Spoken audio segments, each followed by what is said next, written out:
Good morning, everyone. Hope you are well, enjoying this heat wave and lovely warm weather we are having and enjoying at the moment. Today's learning is dedicated in memory of Leah Bas Bible, Tzivia Bas Mordechai, Avram ben David Slavin, Shlomo ben Yisrael Morris, Eliezer ben Shmuel Teret, Eliezer Shalom ben Avram Shmuel Beres, Sipero Feigele Bas Reuven Baruch, Shalom ben Eli Ali, Bena Bas Bible, Pruma Shoshana Bas Yaakov Shmuel, and for the Yortzites for today, Bluma Bas Avram, Shlomo ben Avraham. That's all the Yortzites wishing their respective families long life and only simchas. So we come to another important Mishnah, and that is relating to the proper way. Rabbi Yochanan ben Zakkai said to his disciples as follows: "Tzu'u amalahem tzu'u ezehi derech tova." I want you to go out and I want you to study and look at the world at large, and then I want you to come back and explain to me what is the proper way for a man to live in this world. Okay, so what would you say? What's the most important principle to grow and to lead a upright life? So they came up with the following ideas. Rabbi Eliezer, Rabbi Yochanan's student, said, "Ayin tova." You need to have a good eye. Okay, we'll come back to what that means in a minute. A good eye. Rabbi Yeshua Aimer Chaver Tov. Rabbi Yeshua says having a good friend. Rabbi Yossi Aimer Shachein Tov. He says a good neighbor. Rabbi Shimon Aimer Haroya Esanoilad. Somebody who sees the outcome of one's deeds. Rabbi Eliezer Aimer Leiv Tov. A good heart. Amalahem. So this is what Rabbi Yochanan ben Zakkai said to his disciples, having heard all their brilliant ideas. Roya anias divrei Elazar ben Aroch medivreihem. Shebechlal devorov divreichem. He says, I hear the words of Rebbe Elazar ben Aroch, which are more than all your words.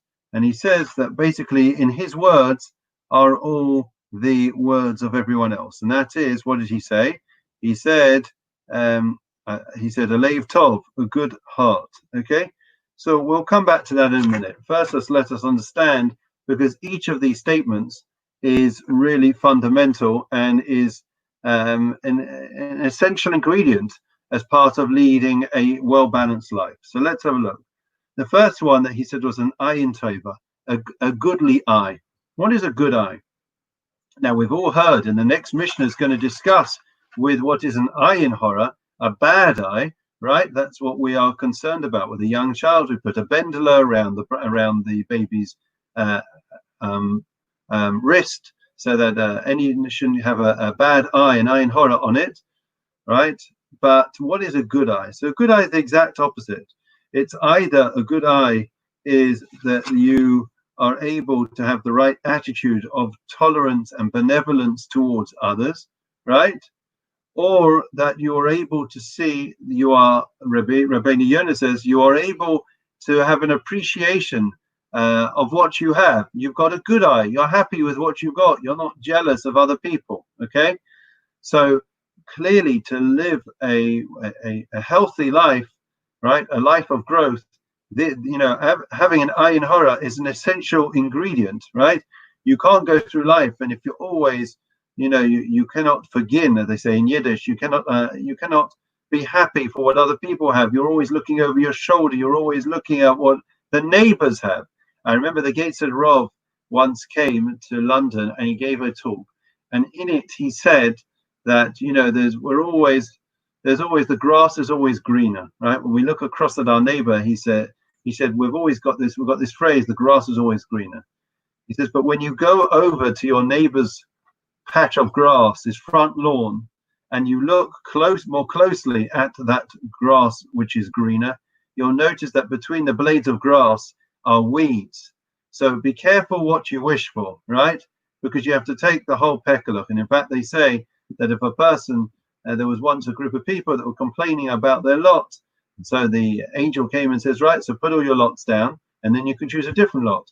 And they put all their lots down, and everyone looks at everyone else's lot very carefully. They turn them over, and they ended up picking their own lot again. So ayin hora, ayin tova is very important, to have a goodly eye. What's the next thing that we said? So we said a chaver tov, a good friend. It's not about company, right? A chaver tov we spoke about in the first chapter of Ethics of the Fathers.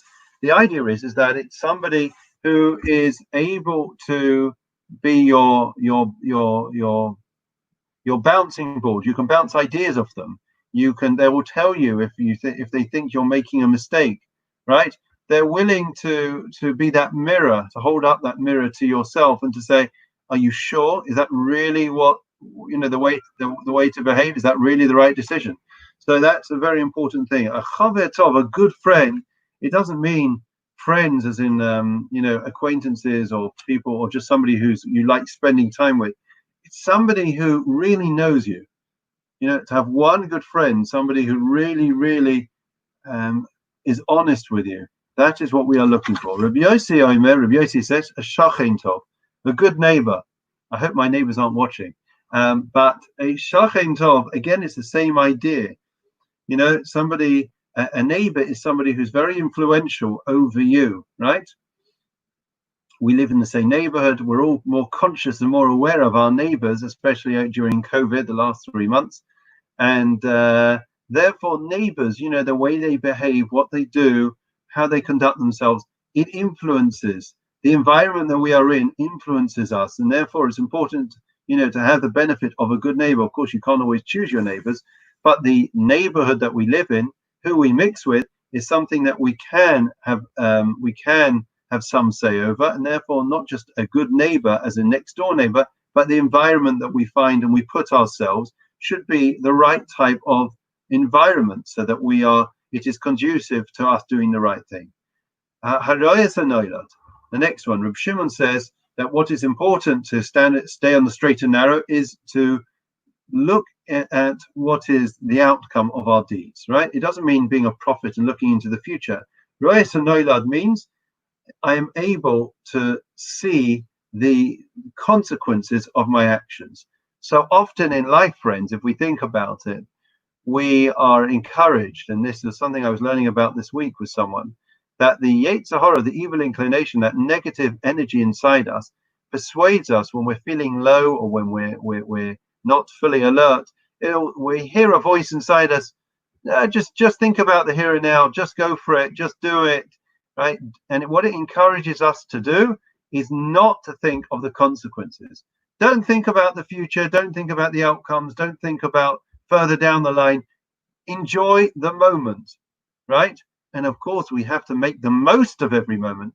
But what that does mean is we have to think about the outcomes of the decisions and the actions we have. Every action has a reaction. So we have to have the maturity. Children don't have that maturity. They just do what they want when they want. But as we get older and wiser, hopefully, we're carefully considering and thinking before we send that email, before we make that decision, before we say that statement to someone we love or somebody we work with, which could be so harmful because we acted impetuously in the heat of the moment. That's what it means, Harayas and know that. And this is the thing that we said that encompasses everything else. So what is a good heart, right? So the heart represents the seat of the emotions and the desires, and everything, all the endeavors that we do very often are driven by the emotions, right? The aspirations, the spiritual tendencies that we have to achieve, right? And therefore it is the stimulus, if you want, for everything else in our lives. And therefore it encompasses everything else. And if we have a Leiv Tov, and you may say to me, well, isn't that something that's natural? Either you're born with it or you're not. No, everyone can ensure that the goodness inside them, right, prevails and overcomes the negative energy that we sometimes have inside ourselves. We have to make sure that the emotions that drive us are driving us in the right direction. And that is something by carefully thinking of our actions and our considerations and our choices in life, and then being in touch with ourselves and controlling things and slowing things down, saying, is this really what is in the best interest? Is this really what I want to do? Then we'll come out with the right decisions in life. So often we look back when it comes to Rosh Hashanah, which just seems around the corner, and we say, I can't believe I did that. I can't believe I said that. I can't believe I made that decision. Why didn't I stop to think? Why did I blurt out that statement, right? Sometimes we really want to put our foot in our mouths because we don't stop and consider what we are saying, what we are doing. So, very, very important Mishnah with many important principles for us to take on board. Now we continue with the Psalm of the day, Psalm 23, which we continue to pray for the Almighty's protection and that, please God, we will have an end of the coronavirus. The Lord is my shepherd, I shall not want. He causes me to lie down in green pastures. He leads me beside still waters. He restores my soul. He leads me in the paths of righteousness for his name's sake. Even when I walk in the valley of darkness, he will fear no evil, for you are with me. Your rod and your staff, they comfort me. You set a table before me in the presence of my adversaries. You anointed my head with oil, my cup overflows. May only goodness and kindness pursue me all the days of my life, and I will dwell in the house of the Lord for the length of days. We now continue with a memorial prayer, and we wish long life to all those that have Yortzeit today or that are saying Kaddish. And a good morning. Before we continue, we have a minute spare to Peter, Ricky, Jackie, Harry, Richard, Caroline, Michelle, David, Anthony, Jonathan, Paul, Eitan, Richard, David, and everyone else who are watching on YouTube. So we recite the memorial prayer and have in mind all of those that for the Yortzeit and that are in the year. Al confess Kinaba Malos Kedoshim Eterim Kazorek Yemazir Mes Nishmais Blimabas Avram Shlomo ben Avram Reuben ben Shlomo Gelding Shalachuli Olamam Began Aiden Taimanu Chosam Lachin Balarachamim Yastirein Veseisa Kanafav Yolamim Vietrovas Chaim Nishmosam Adonai Nachlasam Vianucha Bishlomosh Kavam and Omar Amen. I just realized that we didn't do a memorial prayer for those that are in the year that we've been saying throughout, so we'll make a memorial prayer now. Avram